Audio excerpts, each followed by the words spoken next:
वज़ीर आला पंजाब के इंतखाब से कबल एक नया मामला सामने आया है। IG पंजाब की वज़ीर आला पंजाब हमजा शहबाज से विफाक तबादला करने की दरख्वास्त। ज़राए ऐसा बता रहे हैं वज़ीर आला पंजाब ने राव सरदार को तब्दील करने से मुतालिक विफाक से मशवरा कर लिया है और IG पंजाब कहते हैं कि परवेज़ इलाही पुलिस से नाराज़ हैं, इनके मुंतखब होने पर काम करना मुश्किल हो जाएगा।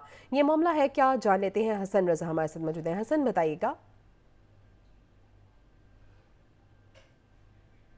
वज़ीर आला पंजाब से मुलाकात की गई थी जिसमें उन्होंने ये दरख्वास्त की थी कि उनका तबादला वफाक कर दिया जाए और वो पंजाब में मजीद IG पंजाब के ओहदे पर तैनात नहीं रहना चाहते और उनकी ख्वाहिश यही थी कि वो इज्जत से उन्होंने जो है वो वफाक जाना चाहते हैं।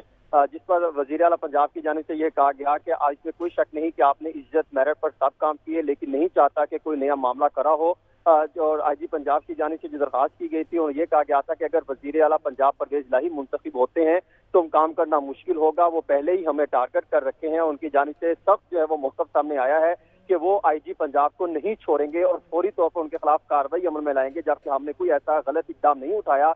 जिसके बाद वज़ीर आला पंजाब की जानिब से और वज़ीर आला ऑफिस की जानिब से वज़ीर आज़म ऑफिस और वफाक से रब्ता किया गया और जो है वो 3 अफसरान के नाम जो है वो वफाक को भिजवाए गए हैं। जो पैनल भिजवाया गया है उसमें फैसल शाहकार और इनके साथ साथ एडका 3 अफसरान के नाम IG पंजाब के लिए वफाक को भिजवाए गए हैं। इसकी बाकायदा तस्दीक वफाकी इस्टेब्लिशमेंट डिवीजन की जानिब से की गई है कि हम 3 अफसरान के नाम ज़ेरे गौर हैं। इनमें से जो भी वज़ीर आज़म की जानिब से हदायत आती हैं तो या थ्रू सर्कुलेशन कैबिनेट की अप्रूवल होगी, उसके बाद ही इस पर जो है बाकायदा हतमी नोटिफिकेशन जारी हो सकेगा। जी, बहुत शुक्रिया हसन रज़ा अपडेट करने के लिए।